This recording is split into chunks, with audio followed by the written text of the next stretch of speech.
نحمده ونصلي على رسوله الكريم أما بعد أعوذ بالله من الشيطان الرجيم بسم الله الرحمن الرحيم النبي أولى بالمؤمنين من أنفسهم صدق الله العظيم قال النبي صلى الله عليه وسلم لا يؤمن أحدكم حتى أكون أحب إليه من والده وولده والناس أجمعين أو كما قال عليه الصلاة والسلام اللهم صل على سيدنا محمد وعلى آل سيدنا محمد وبارك وسلم. آپ حضرات درود شریف پڑھیں.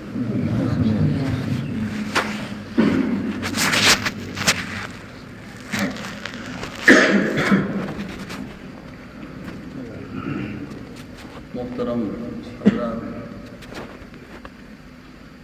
ہمارا جو اصلاحی مجلس مہینے میں ایک دفعہ منعقد ہوتا ہے، اس کا مقصد اپنے اندر جھانکنا ہے، اپنے اندر جھانکنا ہے، اپنے بارے میں خود فیصلہ کرنا ہے کہ میں کیسا ہوں. مسائل کوئی پیش آ گئے کسی کے ساتھ، اس نے استفتاء کیا، مسئلہ لکھا، جیسے لکھے گا مفتی صاحب ایسے جواب دے دیں. حالات کیا ہے، اپنے حالات کو خود جانتا ہے، اس کو کس پر عمل کرنا چاہیے. اسی روایت میں آتا ہے استفت قلبک فإن القلب خیر المفتی. سب سے بہترین مفتی جو ہے وہ اپنا دل ہے، مومن کا دل. اس سے پوچھو، وہی فتویٰ دے دو کہ معاملہ کیا ہے. اور دوسری بات یہ ہے کہ اپنے بارے میں میرے اخلاق کیسے ہیں، میرے معاملات کیسے ہیں، خود فیصلہ کرنا بھی مشکل ہوتا ہے. اس کے لیے کسی کو فیصل بنانا پڑتا ہے. مثلا حضرت عمر فاروق رضی اللہ تعالی عنہ کا دور خلافت امیر المومنین، آپ نے کئی شخصوں کو اپنے اوپر مقرر کر رکھا تھا، ایک شخص کو خاص طور پر، کہ جب میرے کسی بات کے اندر کمی محسوس کرو اور تم کو کچھ نقصان نظر آئے تو مجھے اطلاع دو. بتاؤ، یعنی اپنے بارے میں کیسے فکر مند تھے ہو. مجھے بتاؤ کہ آپ نے واز کیا، بیان کیا، تقریر کیا، فلاں آپ کا انداز ٹھیک نہیں رہا یا فلاں بات آپ کی ٹھیک نہیں رہی. ایسا نہیں کہ ویسے ہی کہہ دیے. ہم کو اگر کوئی ٹوک دیتا ہے تو خراب لگتا ہے کہ کون ٹوکنے والا ہے. پھر لکھا ہے حالات میں جب امیر المومنین کے بعد وہ سفید ہو گئے تو ان شخص کو بلا کر کہا دیکھو آپ کی نگرانی کی ضرورت نہیں ہے، میری نگرانی کے لیے میرے سفید بال کافی ہیں، آخرت کا فکر مند بنا. اب میں سنبھل کے قدم رکھتا ہوں. ملک الموت سے کسی کی ملاقات ہو گئی، ان سے کہا کہ آپ دنیا کا ایک دستور ہے، کوئی مقدمہ ہو، کوئی کیس ہو، کوئی معاملہ ہو تو پہلے وہ آپ کو انٹیمیشن دیتے ہیں، نوٹس آتی ہے، فلاں دن آپ کا تاریخ ہے، فلاں یہ ہے، اور آپ بغیر نوٹس کے چلے جاتے ہیں. جہاں نہیں وہاں آدمی کہا بغیر نوٹس سے چلاتا ہوں. میرا نوٹس تو مسلسل جاری رہتا ہے، ایک کے بعد دوسرا، دوسرے کے بعد تیسرا. اب نوٹس لینے والا وہی باخبر نہیں ہے، غفلت میں پڑا ہوا ہے، تو کیا حشر ہوگا؟ تاریخ میں اس کے خلاف فیصلہ ہو جائے گا. کہا میں پہلے نوٹس دیتا ہوں، دیکھو 2-4 بال سفید ہو گئے، یہ میرے طرف سے نوٹس ہے. کہ اب تمہاری عمر سے اس درجے میں پہنچ گئی ہے، اب تم کو آخرت کا سفر درپیش ہے. ایسے کچھ پتہ نہیں کب تک اس کا وقت آ جائے، لیکن وہ کہا کہ میری طرف سے نوٹس ہے. وہ آقا محمد مصطفیٰ صلی اللہ علیہ وسلم کے سر مبارک میں چند بال سفید ہوئے، داڑھی مبارک میں چند بال سفید ہوئے. حضرت ابوبکر صدیق رضی اللہ تعالیٰ عنہ کو انتہائی درجے کی محبت تھی. جس سے محبت ہوگی اس سے پوچھو. دیکھ کر رونے لگے کیا رسول اللہ صلی اللہ علیہ وسلم قد شبت، آپ کے بال سفید ہو گئے، اب لگتا ہے آپ کی جدائی کا وقت قریب آ گیا. اتنا آخرت کی قیامت ہے. آپ کی جدائی کا وقت قریب آ گیا. آپ کے سر مبارک میں چند بال سفید نظر آ رہے ہیں، داڑھی مبارک میں چند بال سفید آ رہے ہیں. میرے محترم بھائیوں، ہمارے حضرت قاری صاحب رحمۃ اللہ علیہ فرمایا کرتے تھے مومن کے اندر یہ بات ہے، لیکن مومن عام طور پر غفلت میں مبتلا رہتا ہے. جو زبان سے کہتے ہیں، لوگ ہم بیان کرتے ہیں، تذکرہ کرتے ہیں، اور اتنا یقینی چیز ہے، اتنی یقینی چیز جس میں کوئی انکار کرنے والا بھی انکار کر ہی نہیں سکتا. آخرت کا سفر. اب ہم ایمان والے ہیں، کہو الحمدللہ. ہمارا ایمان ہے مرنے کے بعد برزخ میں پہنچتے ہیں، عالم برزخ میں. اس کا ظاہری شکل قبر ہوتا ہے. جیسے اس دنیا کو ماں کے رحم میں رہنے والا بچہ اس دنیا کو جانتا نہیں ہے کہاں مل جانے والا. اس کو یہ مشین لگا کے اطلاع دے، خبر دے کہ تم ابھی جس عالم میں ہو ماں کے رحم میں، اس کے لیے وہ دنیا ہے عالم. وہاں اللہ اس کو کھلا رہے ہیں، پلا رہے ہیں، اس کی پرورش ہو رہی ہے. ماں جو ہے آٹا گوندھ رہی ہے، سبزی بنا رہی ہے، اور اللہ اس کا دان بنا رہے ہیں، اس کی آنکھیں بنا رہے ہیں، اس کا کان بنا رہے ہیں. سب کچھ اپنے وقت پر ہو رہا ہے، اس کے اندر تیار. اس عالم کے مطابق رب کائنات اس کو روزی دے رہے ہیں. اگر کوئی اس کو اطلاع دے کسی مشین کے ذریعے کہ تم جس عالم میں اور آنے والے ہو دنیا میں، وہ دنیا ایسی ہے، اتنے درخت پودے ہیں، اتنے پہاڑ ہیں، ایسی گاڑیاں چلتی ہیں، اتنے آدمی ہیں، اتنے فلاں ہیں. وہ تو پاگل ہو، کہاں کی خبر دیتے ہو؟ میں جہاں خوش ہوں، اتنی بڑی بھی کہیں دنیا ہے. لیکن جب اس دنیا میں آ جاتا ہے، اس کی آنکھ کھلتی ہے، سب چیز اپنے آنکھوں سے دیکھتا ہے. عین الیقین کہتے ہیں اس کو. بالکل یقین. پیٹ کے اندر کوئی اطلاع دے اور جب آیا دیکھ لیا، اپنے آنکھوں سے معلوم ہو گیا، تو واقعی چیز ہے. اللہ تعالیٰ نے ہمارے اور آپ کے آقا اپنے آخری نبی محمد مصطفیٰ صلی اللہ علیہ وسلم کو باقاعدہ بلایا اور سب چیزیں دکھایا. عین الیقین، علم الیقین پہلے سے تھا.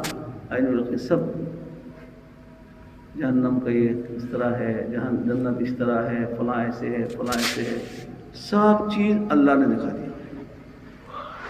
جتنا اللہ کو منظور تھا دکھایا.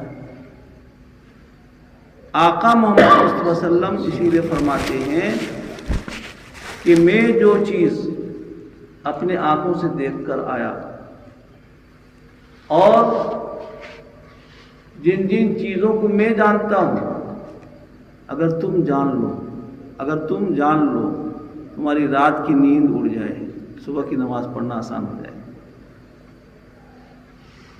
اور ماؤں کا اپنے ہاتھ سے لقمہ گر جائے گا گھبرا کے، اس منظر کو دیکھ کر، جو منظر میں دیکھ کے آیا.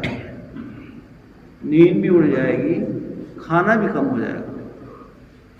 اتنا فکر لگ جائے گا کہ دن بدن سوکھتے چلے جائیں گے. دنیا میں کوئی فکر لگ جاتا ہے. ہمارا فکر تو دنیا بھی ہوتا ہے عام طور پر. ایک آدمی آقا محمد مصطفیٰ صلی اللہ علیہ وسلم زمانے میں ایک صحابی تھے، جوان صحابی، آقا سے بہت محبت تھی، سب کو محبت تھی. کسی کو کم کسی کو زیادہ، وہ ہر وقت آ کے سامنے بیٹھے رہتے تھے، دیکھتے رہتے تھے۔ آقا محمد مصطفیٰ صلی اللہ علیہ وسلم کی عادت مبارکہ یہ تھی، خیر خیریت کو پوچھتے رہتے تھے، تسلی بھی دیتے رہتے تھے، اور کچھ پریشان دیکھتے تو پوچھتے کیا بات، کچھ پریشانی ہے کیا، پریشان نظر آ رہے ہو؟ ہر آدمی سوچتا تھا مجھ سے زیادہ محبت ہے، یہ اخلاق کی بات ہے، کریمانہ اخلاق۔ ایک روایت میں آتا ہے ایک صحابی آپ کے پاس اکثر آیا جایا کرتے تھے، آپ کے تعلق اور محبت بات چیت سے اندازہ لگائے کہ مجھ سے ہی زیادہ سب سے محبت ہے آقا کو۔ ایک دن کیا کیے، خوش فہمی میں مبتلا ہو گئے بہت زیادہ۔ آقا محمد خدمت میں پہنچے صلی اللہ علیہ وسلم، آپ میں افضل ہوں یا ابو بکر افضل ہے آپ کے نزدیک؟ محبت کے جواب کہا کیا کہتے ہو؟ ابو بکر، ابو بکر کو مقام حاصل ہے سب، ابو بکر تم سے افضل۔ کہتے میں شرمندہ ہو گیا۔ پھر میں نے پوچھا یا رسول اللہ میں افضل ہوں یا عمر فاروق رضی اللہ تعالیٰ؟ کہا عمر۔ کہا پھر میں نے کہا میں افضل ہوں یا عثمان غنی؟ کہا عثمان۔ کہا میں نہایت شرمندہ ہوا۔ کیوں پوچھا؟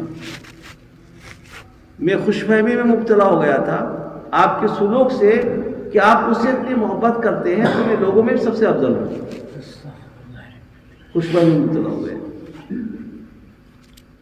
تو یہ صحابی اکثر جو ہے بیٹھے رہتے تھے، تو آقا محمد صلی اللہ علیہ وسلم نے محسوس کیا کہ کچھ کمزور ہوتے چلے جا رہے ہیں، کچھ رنگ پھیکا پڑتے جا رہے ہیں۔ ایک دن مجلس میں آئے، پوچھے کیا بات ہے، تم کو دیکھتا ہوں تھوڑے دن سے کچھ پریشان نظر آتے ہو، فکر مند نظر آتے ہو، کمزوری نظر آ رہی تمہارے اندر۔ وہ صحابی کہتے ہیں میں نے کہا یا رسول اللہ صلی اللہ علیہ وسلم مجھے کوئی غم نہیں، کوئی فکر نہیں، نہ گھر کا ہے، نہ بازار کا ہے، نہ اولاد بیوی بچوں کا ہے، کچھ نہیں۔ البتہ ایک فکر میرے اوپر ہر وقت سوار ہے جو مجھ کو بلا رہا ہے۔ کیا فکر ہے؟ کیا فکر ہے بتاؤ؟ آقا محمد مصطفیٰ صلی اللہ علیہ وسلم نے پوچھا کیا فکر ہے؟ وہ رو پڑے اور کہا یا رسول اللہ صلی اللہ علیہ وسلم میں جب آپ کو دیکھتا ہوں میرا غم بلا دیتا ہوں، لیکن پھر یہ خیال آتا ہے، سوچتا ہوں ایک دن آپ دنیا سے رخصت ہوں گے یا میں چلا جاؤں گا اور جنت میں آپ کا مقام سب سے اونچا ہوگا، جنت الفردوس، اور اس کے اونچا اس سے بھی اوپر۔ جنت جیسی جگہ میں آپ کی مجلس ملے گی نہیں تو جنت میں میرا دل کیسے لگے گا؟ دنیا میں آپ کو دیکھ کے دل بہلاتا ہوں، جنت میں میرا دل کیسے لگے گا؟ اب جو کتنی محبت ہوگی آقا سے پوچھو۔ اللہ نے اپنے حبیب کے شان میں فرمایا کہ نبی کی شان یہ ہے کہ ایمان والوں کے لیے ان کے اپنی ذات سے بھی زیادہ نبی مہربان اور شفیق ہے۔ یعنی آپ اور میں اپنی ذات کے بارے میں جو جتنا بھلائی سوچ سکتے ہیں، راحت سوچ سکتے ہیں، عافیت سوچ سکتے ہیں، اس سے زیادہ نبی کے اندر اللہ نے یہ شفقت اور رحمت رکھا ہے کہ اس سے بھی زیادہ وہ شفیق ہے اور مہربان ہے۔ آقا محمد مصطفیٰ صلی اللہ علیہ وسلم سے صحابہ اسی محبت کرتے تھے، اور محبت ہمارے حضرت فرمایا کرتے تھے محبت ہر تلخ چیز کو شیریں کر دیتا ہے، کڑوی چیز کو میٹھا کر دیتا ہے۔ کوئی عمل کرنا مشکل ہو لیکن جس سے محبت ہو وہ حکم کر دے فوراً آدمی کر دیتا ہے۔ ہمارے اندر جو آج دین پر چلنا مشکل ہو رہا ہے، نماز پڑھنا مشکل ہو رہا ہے، کوئی بھی دین کا کام معاملہ آ جائے تو اس کو انجام دینے میں ہم کو جھجک محسوس ہو رہا ہے، اس کی وجہ یہ ہے کہ اللہ کی بھی محبت کی کمی ہے اور اللہ کے نبی صلی اللہ علیہ وسلم کی بھی محبت کی کمی ہے، جس ہمیں کوئی پرواہ نہیں، ہم اپنے خواہشات کو بندے ہیں۔ اللہ نے اپنے نبی کو یہ شان بخشا کہ مومن کے لیے اتنے مہربان شفیق ہیں، اسی لیے نبی کے سامنے نہ باپ کی بات چلے گی، نہ ماں کی بات چلے گی، نہ کسی اور دوسرے کی بات چلے گی، حکم چلے گا نبی کا، جو حکم دیں گے۔ اس لیے کہ ماں باپ کو کوئی غرض بھی ہو سکتا ہے، نبی کو کوئی غرض نہیں کسی سے، یہ نظریہ نکالا۔ نبی وحی کے پابند ہوتے ہیں، ہم اور آپ اپنے عقل سمجھ بوجھ سے بہتر سوچتے ہیں، اور نبی کے پاس وہی آتا بات اللہ کی طرف سے ہدایت ملتی ہے، یہ کام ایسے کرو ویسے کرو۔ ان کی جو بات ہوتی ہے پختہ ہوتی ہے، اور ان کے پاس کوئی لالچ نہیں، ایک بات ہے، صرف ایک فکر ہے، ایک دھیان ہے کہ سارے انسان دنیا کے نجات یافتہ ہو جائیں۔ اللہ اکبر۔ ایک شخص پہنچے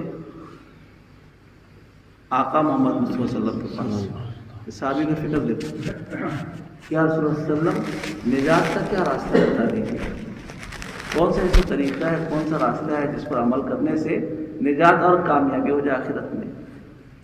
آقا محمد مصطفیٰ صلی اللہ علیہ وسلم نے سب سے پہلے جو جملہ فرمایا اسی میں آج غفلت ہے۔ آقا نے فرمایا، محمد مصطفیٰ صلی اللہ علیہ وسلم، آپ نے فرمایا اپنی زبان کی حفاظت کرو۔ اللہ اکبر۔ اپنی زبان کو اپنے قابو میں رکھو، اس کے ذریعے سے بہت سارے مسائل پیدا ہوتے ہیں۔ جھوٹ زبان سے بولتا ہے آدمی، غیبت زبان سے کرتا ہے، چغلی زبان سے کرتا ہے، اور گالی گلوچ زبان سے کرتا ہے۔ جتنے قسم کا معاملہ ہے، امام غزالی رحمۃ اللہ نے لکھا ہے کہ 20 آفتیں ہیں زبان کی تقریباً، اور بھی زیادہ ہیں ان کی تحقیقات میں سے 20 آفتیں ہیں زبان کی، جس کی وجہ سے انسان مجرم بن جاتا ہے، اور زبان کی وجہ سے آدمی حقوق العباد میں مبتلا ہو جاتا ہے، پکڑ میں۔ آپ نے فرمایا نجات کا راستہ ہے سب سے پہلا اپنی زبان پر قابو رکھو، جتنا ہو سکے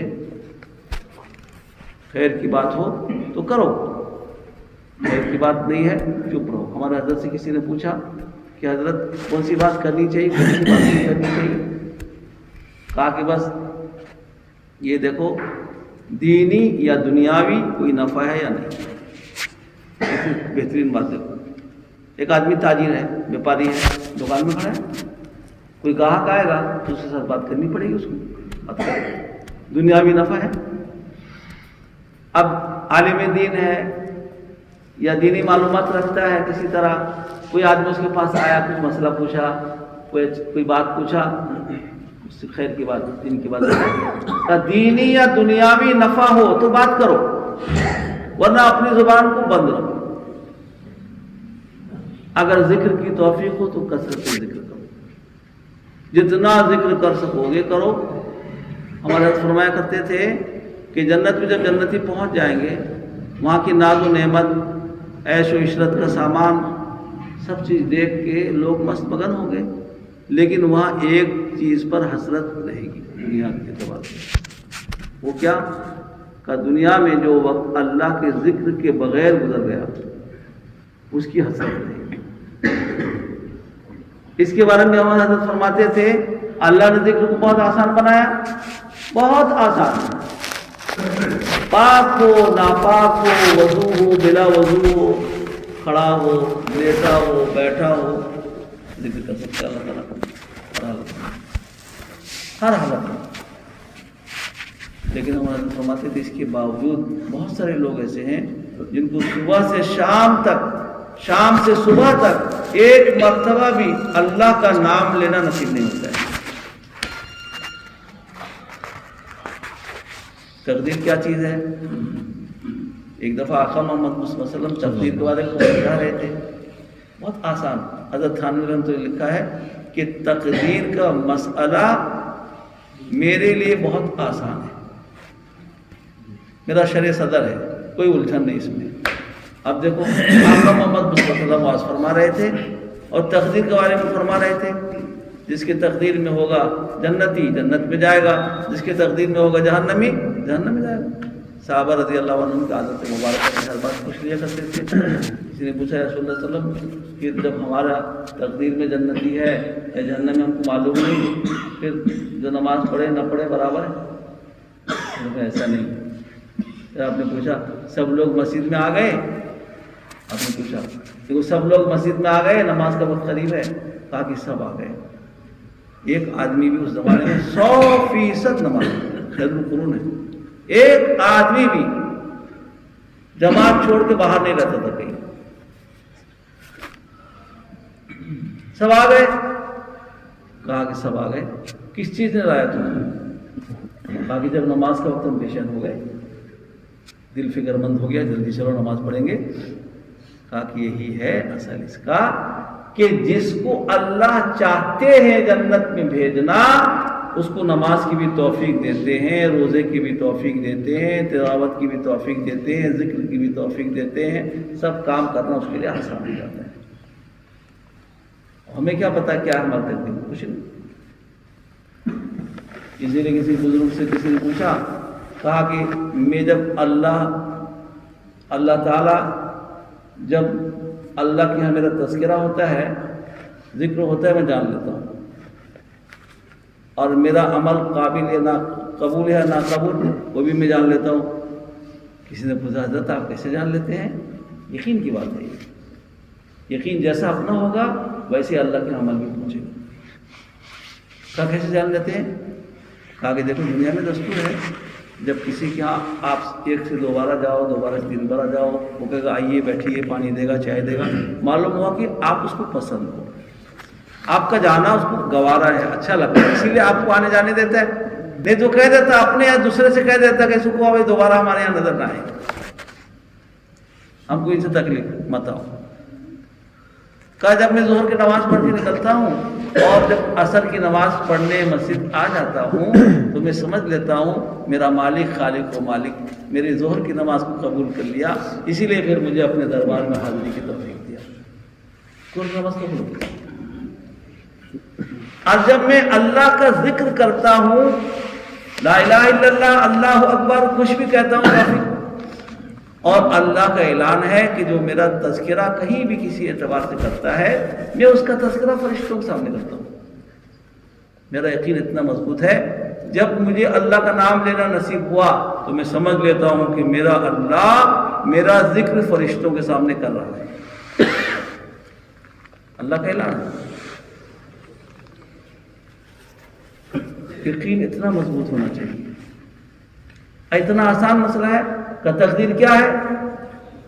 جس کام کے لیے اللہ نے ایک روایت میں آتا ہے، جس کام کے لیے اللہ نے جس کو پیدا کیا اس کے لیے وہی وسائل کو ہموار بھی کر دیتے ہیں اللہ، اور یہ سمجھتا ہے کہ میں بہت بڑا بہادر ہوں، اتنا کام کر دیا. اس کے بس کا کچھ نہیں ہے، سب اللہ کے توفیق سے ہوتا ہے. اللہ کا اگر توفیق شامل حال نہ ہو تو پھر کوئی کام بھی ہونا مشکل ہوتا ہے. اسی لیے اللہ کے اس توفیق سے ہمیں جو ہے اللہ کا شکر ادا کرنا چاہیے. حضرت تھانوی رحمۃ اللہ علیہ سے کسی نے پوچھا، ایک جوان آیا، بولا حضرت گناہ سے بچنا مشکل ہوتا ہے، کوئی طریقہ بتا دیجیے، اور مجھے آخرت کا بہت فکر ہے، آخرت میں میرا نجات ہوگا یا نہیں، کیا ہوگا، میں بہت فکر مند ہوں، کوئی مجھے طریقہ بتا دیجیے. آپ نے فرمایا کہ تم 3 کام کرو اور اللہ سے امید رکھو کہ آخرت میں نجات ملے. ہمیں اور آپ کو بھی وہ 3 کام یاد رکھ لینا چاہیے.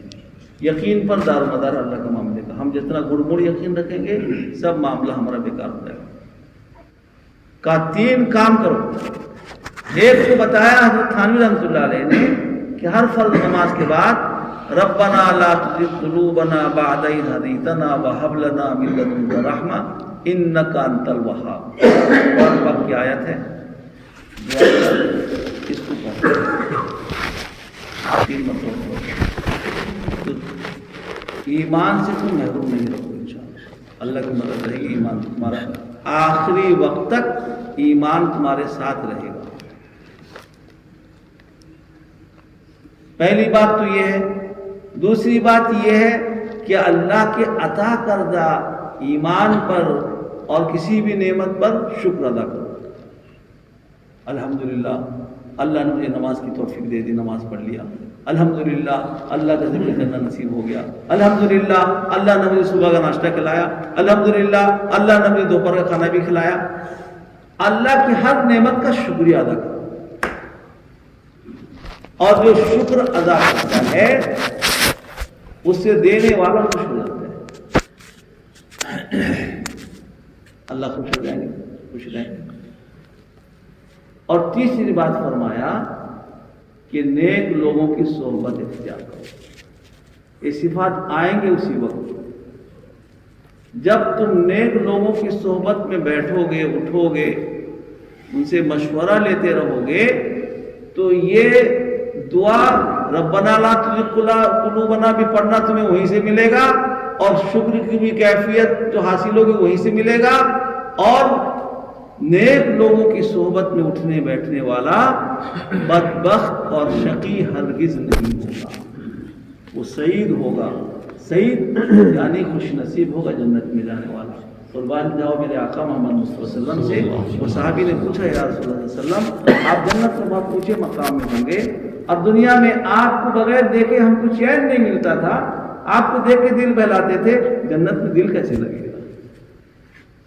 آقا محمد مصطفیٰ صلی اللہ علیہ وسلم نے فرمایا مطمئن رہو، جیسے دنیا میں تم میرے مجلس میں رہتے ہو، مجھے دیکھتے ہو، تو حشر کے میدان میں بھی تم میرے ساتھ رہو گے اور جنت میں بھی میرے ساتھ رہو گے. وہاں بھی مجلس لگے گی، اٹھنا بیٹھنا ہوگا، وہاں ذکر کی ضرورت نہیں ہوگی، وہاں پر کھانے پینے کی مجلس ہوگی، دور چلے گا. وہاں نہ نماز ہے، نہ روزہ ہے، نہ ذکر اذکار ہے، نہ تلاوت ہے. وہاں تو یہاں جو کر کے گئے اس کا پھل ملنے کی جگہ ہے، بدلہ ملنے کی جگہ ہے. یہاں سبحان اللہ کیا ہوا، کھجور کا پیڑ ملے، کھاؤ کتنا کھجور کھاتے ہو. اور آقا محمد مصطفیٰ صلی اللہ علیہ وسلم کا فرمان ہے، ایک دفعہ کئی صحابہ رضی اللہ عنہ تھے، ان کا یہ معاملہ تھا، پریشان تھے کہ ہمارا کیا حال ہوگا وہاں جنت کے اندر آقا کے بغیر، اور حشر کے میدان میں ہم پریشان ہوں گے. آقا نے فرمایا دنیا میں جو شخص جس ماحول میں رہتا ہے، جن لوگوں کے ساتھ اٹھنا بیٹھنا رہتا ہے، ایسے ہی لوگوں کے ساتھ اس کا حشر کے میدان میں بھی جمع ہونا ہوگا اور جنت میں بھی اس کا رہنا سہنا ہوگا. سارے صحابہ خوش ہو گئے، خوشی کا لہر دوڑ گیا کہ اللہ کا فضل ہے، ہم اللہ کے نبی صلی اللہ علیہ وسلم کے ساتھ اٹھتے بیٹھتے ہیں، لہذا جنت میں بھی آپ کے ساتھ اٹھیں گے بیٹھیں گے. اس لیے کہ معیت صالحین، نیک لوگوں کی صحبت، دنیا میں بھی ہمیں بہت سارے مسائل میں رہبری ملے گی، تقویت آئے گی، تسلی ہوگا دل کو، اور سیدھے راستے پر چلنا آسان ہوگا. اور یہ نیک لوگوں کی صحبت ہمیں حشر کے میدان میں بھی کام دے گی اور جنت میں پہنچائے گی انشاءاللہ. اس کی وجہ سے جو ہے اپنے اندر اچھے صفات کا آنا آسان ہے. کیوں؟ چراغ سے چراغ جلتا ہے، دستور ہے. ہم جیسے ماحول میں بیٹھیں گے، گندے لوگ جھوٹے لوگوں کے ساتھ بیٹھیں گے، جھوٹ بات کی عادت پڑے گی، اور دوسرے لوگوں کے ساتھ بیٹھیں گے، عام طور پر یہی ماحول، گانا باجا دنیاوی بات، اس وقت دن رات گزرتا، پورے گندگی سے لت پت ہو کے ہم مسجد میں آتے ہیں.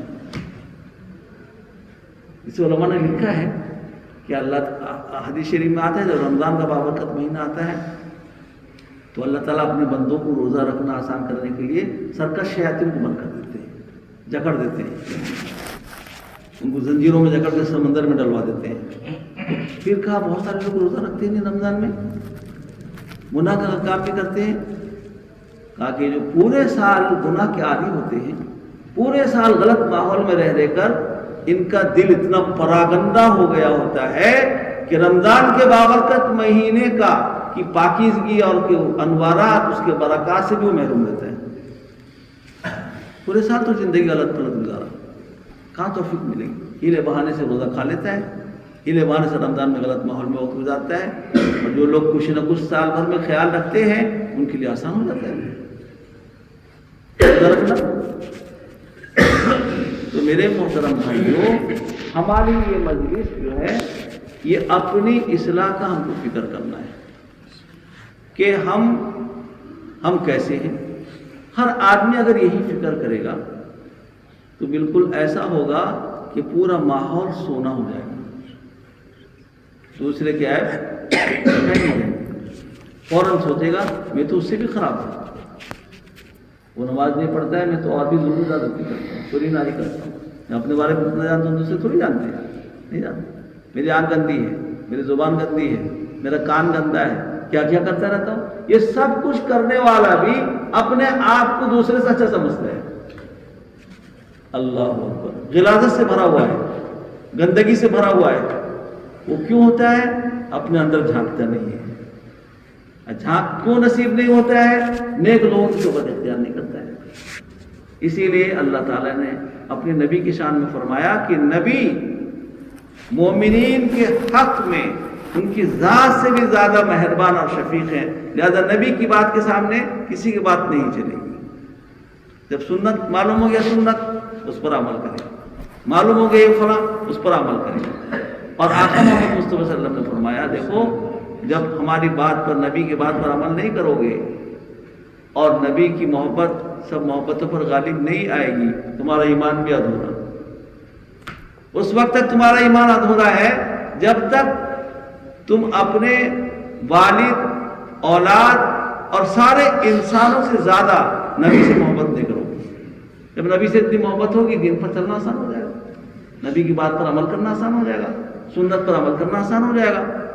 سب چیز جو ہمارے اندر کمی ہے، ہمارے حضرت فرماتے تھے بس اللہ کی محبت کی کمی، اور اللہ کی محبت پیدا ہوگی اللہ کی نعمتوں کو سوچنے سے کہ اللہ نے مجھے انسان بنایا، اللہ نے مجھے ہاتھ پیر تندرست دیا، اللہ نے آنکھیں دیا دیکھنے کے لیے، اللہ تعالیٰ مجھے اندر منہ میں دانت رکھے چبانے کے لیے. اللہ بڑے کریم ہے، اتنی ساری نعمتوں سے مالا مال کیا. اور دنیا کی نعمت کم ہو زیادہ ہو پرواہ نہیں، یہ تو کم بڑی بڑی نعمت ہے کیا؟ اس نعمت کو استعمال کرنے کے لیے سب چیز استعمال ہوتا ہے. تو اللہ سے محبت پیدا جب اللہ سے محبت ہوگی تو پھر نماز پڑھنا آسان، اور نبی سے محبت ہوگی تو سنتوں پر عمل کرنا آسان. نبی کو اللہ تعالیٰ مبعوث اسی لیے کرتے ہیں کہ وہ نہایت شفقت کے ساتھ، نرمی کے ساتھ، حکمت کے ساتھ میرے بندوں کو مجھ تک ملائیں، مجھ سے پہنچائیں، میرے پاس میرے قریب کریں. نبی کی یہی محنت ہمیشہ رہتی ہے. اسی لیے ہم کو چاہیے اپنا جائزہ لیں، اپنے اندر کمی خامی کو سوچیں، اور اگر نہیں پرکھ سکتے ہیں تو پھر پرکھنے والوں کے سامنے رکھیں کہ میرے اندر یہ بات ہے، یہ اچھی عادت ہے کہ بری عادت ہے. وہ کہیں گے بری عادت چھوڑ دو، یہ اچھی عادت ہے اس پر رہو. اللہ کے نبی صلی اللہ علیہ وسلم کی یہی شان تھی. کسی بھی صحابی کے اندر کوئی کمی دیکھتے تھے اس کی اصلاح فرماتے تھے اور سمجھاتے تھے، اور اگر کوئی خوبی دیکھتے تھے اس کی داد و تحسین دیتے تھے، ماشاءاللہ اچھا کام ہے اس کو کرو، تقویت بھی پہنچاتے تھے. فکر کریں گے انشاءاللہ. اللہ فکر میرے اندر بھی پیدا کر دے، آپ کے اندر بھی پیدا کر دے. دین اور شریعت پر چلنا ہمارے لیے آسان فرما دے. یا رب الحمد كما ينبغي لجلال وجهك وعظيم سلطانك. اللهم صل وسلم دائما ابدا على حبيبك خير الخلق كلهم. ربنا آتنا في الدنيا حسنة وفي الآخرة حسنة وقنا عذاب النار وقنا عذاب القبر وقنا عذاب الحشر وقنا من فتنة المسيح الدجال. ربنا لا تزغ قلوبنا بعد إذ هديتنا وهب لنا من لدنك رحمة إنك أنت الوهاب. اے پاک پروردگار، اے اللہ ہم اقرار مجرم ہیں، گناہوں سے لطفت ہیں. یا اللہ آپ نے اپنے فضل و کرم سے ہمیں انسان بنایا، اشرف المخلوقات کا شرف بخشا. اے اللہ آپ نے اپنے فضل و کرم سے ہمیں ایمان کا عظیم دولت عطا کیا. اے اللہ آپ نے اپنے فضل و کرم سے اپنے آخری نبی محمد مصطفیٰ صلی اللہ علیہ وسلم کو امتی بنایا. اے اللہ ہم ساری زندگی سجدے میں پڑے رہے، آپ کا شکر نہیں ادا کر سکتے. اے پاک پروردگار، اس کے باوجود بھی آپ کی انگنت نعمتوں کی اے اللہ ہم پر ہر وقت بارش کی قطروں سے بھی زیادہ نعمتیں ہم پر برس رہی ہیں. اے اللہ ہم بڑے ناقدرے ہیں، ناسپاس ہیں، قصوروار ہیں، مجرم ہیں. مولا ہمارے قصور کو معاف فرما. اے اللہ ہمارے قصور کو معاف فرما. اے اللہ پوری امت محمدیہ صلی اللہ علیہ وسلم کی طرف سے ہم معافی مانگتے ہیں، سب کو معاف فرما. اے اللہ ہم رحم کے لائق ہیں، ہم پر رحم فرما دیجیے. اے اللہ اپنے نبی صلی اللہ علیہ وسلم کی برکت سے ہم پر فضل فرما دیجیے، کرم فرما دیجیے۔ اے اللہ ہرگز ہم امتحان کے لائق نہیں ہیں، بہت کمزور ہیں، ایمان سے چلے سے جائیں گے، اعمال بھی کمزور، ایمان بھی کمزور۔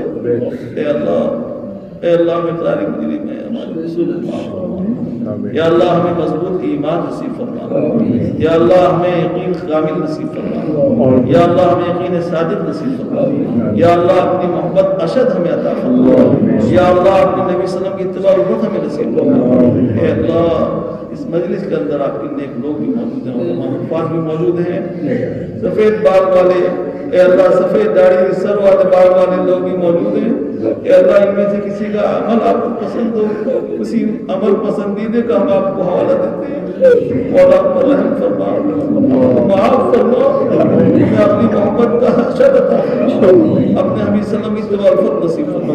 اتنے لوگ آئے ہیں، سب کے دلوں میں بہت ساری تمنائیں ہیں، یا اللہ اپنی روزی روزگار سے پریشان ہیں، یا اللہ اس کے لیے بہتر سے بہتر روزی کا انتظام فرما، یا اللہ بے روزگار کو بہترین روزی عطا فرما، حلال روزی عطا فرما، برکت والی روزی عطا فرما۔ بہت سارے لوگ بیمار ہیں یا ان کے گھروں میں بیمار ہیں، ان کو صحت و شفا عطا فرما، یا اللہ دنیا میں اور کوئی مسائل مشکلات میں پھنسے ہیں اس سے ان کو رہائی نصیب فرما۔